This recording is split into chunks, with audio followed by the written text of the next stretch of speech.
By summer 1941, the German army truly seemed invincible. In 2 years, successful campaigns had been conducted in Poland, Scandinavia, France, and the Balkans. Military doctrine was working flawlessly.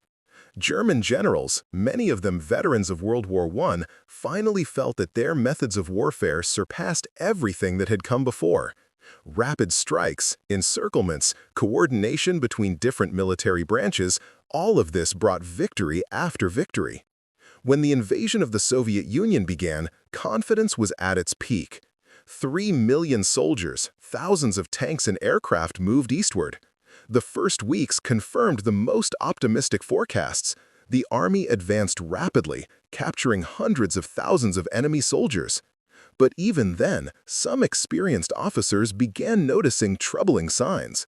First, the distances. This wasn't compact France. From the border to Moscow, over 1,000 kilometers. Supply lines stretched with each passing day. Second, the roads, or rather, their condition. Muddy seasons turned movement into a nightmare. Equipment got stuck, supplies couldn't keep up with advancing troops. Third, the enemy. Soviet forces suffered enormous losses but didn't stop resisting. Moreover, new divisions kept appearing. German intelligence had clearly underestimated USSR reserves. By November, the army stood outside Moscow. It seemed just a bit more and the capital would fall.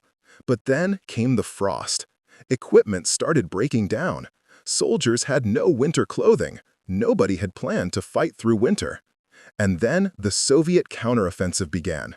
Fresh divisions from the east, accustomed to cold weather. New T-34 tanks that worked in the frost when German machines stood frozen. The German army retreated for the first time in the entire war, not just withdrawing in an organized manner, but in some places rolling back in panic, abandoning equipment. It was then, in winter 1941-1942, that the first doubts began appearing in headquarters. The quick war hadn't worked out.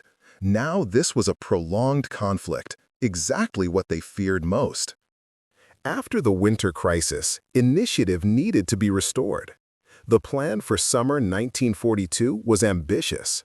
An offensive to the south, capturing Caucasian oil and industrial centers on the Volga. Some generals immediately pointed out the problem. Advancing simultaneously in two directions when resources are limited is risky. But objections weren't accepted. Moreover, several commanders who expressed doubts were removed from their positions. By autumn, the battle for the city on the Volga began. What should have been a quick capture turned into months of exhausting street fighting. The German army, accustomed to maneuver warfare, got bogged down in positional slaughter. Battles were fought for every house, every floor. Losses mounted while the outcome remained uncertain. Officers on the ground sent reports. Soviet forces aren't going to surrender. Each day brings new losses, and there's no end to the battle in sight. On November 19, 1942, the Soviet counteroffensive began. Strikes against the flanks where less capable Allied forces stood. Within days, 300,000 German soldiers were encircled. The commander of the surrounded group requested permission to break out. Many officers understood, if we break out now, we can save most of the men and equipment. But the order was unambiguous. Stay in place. Help is coming. The attempt to break the siege failed. By February 1943, the encircled forces capitulated. What changed? Stalingrad became a turning point not only militarily but psychologically. For the first time, an entire German army was completely destroyed.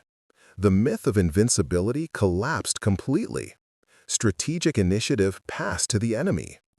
After Stalingrad, many officers, even those who had previously remained optimistic, began to understand, winning this war won't work.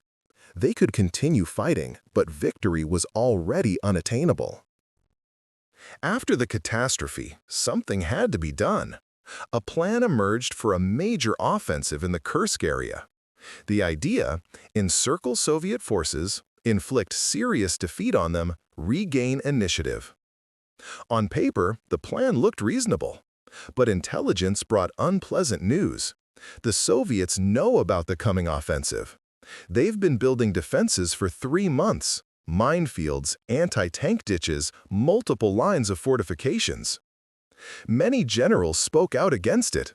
There's no surprise. This will be a frontal assault on fortified defenses. We'll lose our last reserves. The offensive began on July 5th. From the first day, it became clear. This looks nothing like the previous lightning breakthroughs. Tanks hit mines. Infantry met dense fire. Each kilometer of advance cost enormous losses. After a week, the offensive stopped. Breaking through the defenses didn't work, and the Soviets began their own offensive. After Kursk, it became finally clear. There will be no more major offensive operations. No reserves, no possibility to regain initiative.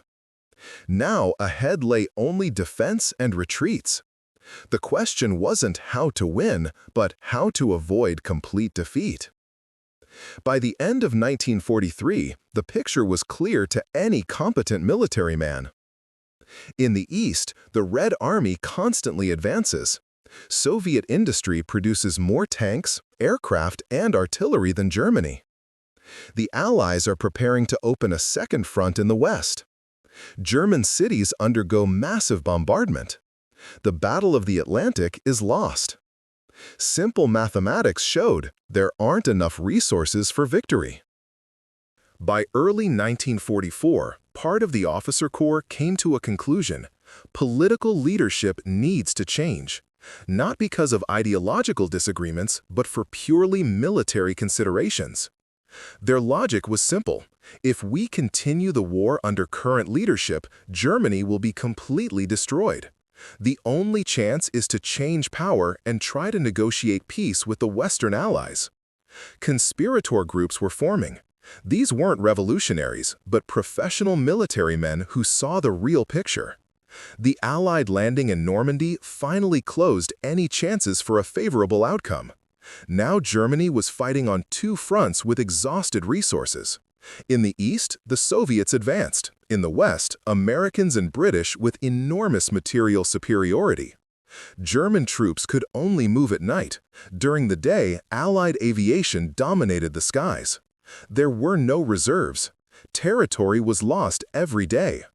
One of the commanders openly wrote in reports, "The enemy's material superiority is overwhelming. How can we stop this?" The attempt to eliminate political leadership failed. Mass repression followed. Thousands of officers were arrested, many executed. The conspiracy showed the scale of dissatisfaction among the military.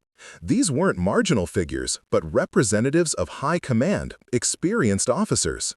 After suppressing the conspiracy, any criticism became deadly dangerous. Fear forced even those who clearly saw the catastrophic situation to remain silent.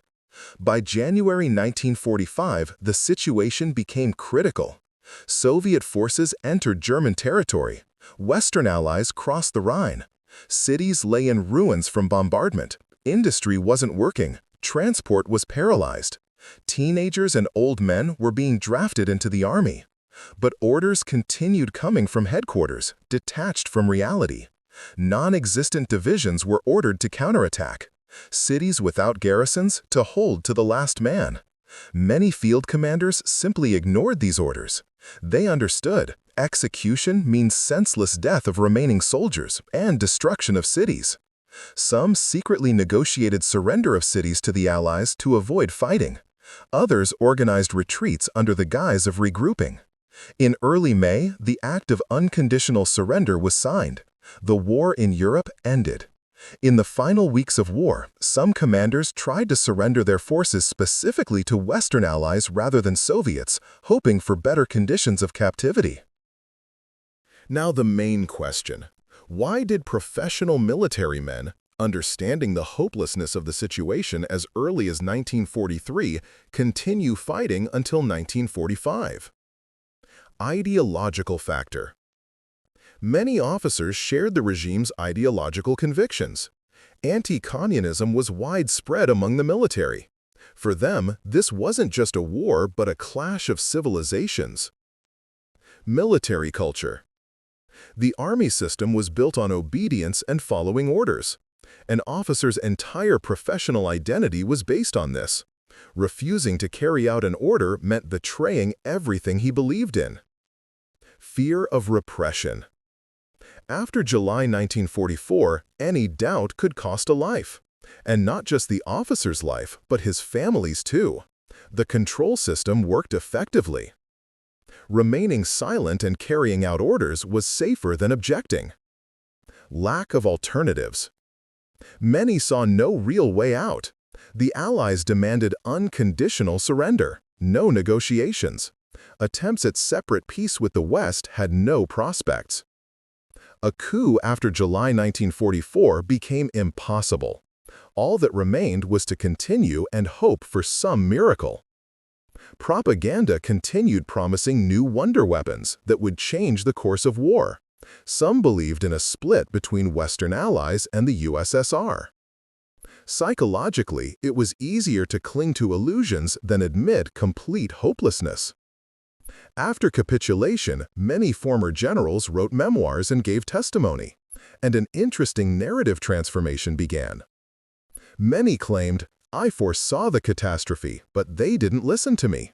I objected to these plans. I was bound by military oath and couldn't refuse to carry out orders." There was some truth in this.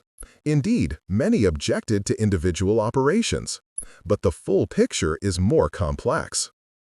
A convenient strategy: blame everything on political leadership. We just followed orders. We were professional military, not politicians. This allowed them to preserve professional reputation and partially avoid responsibility. Reality was more complex than any justifications. Yes, German generals were trapped by a totalitarian system. Yes, they had few opportunities to change the situation. Yes, they risked their lives expressing disagreement. But it's also true they continued carrying out orders knowing this led to catastrophe. Each month of war after 1943 meant hundreds of thousands of additional casualties.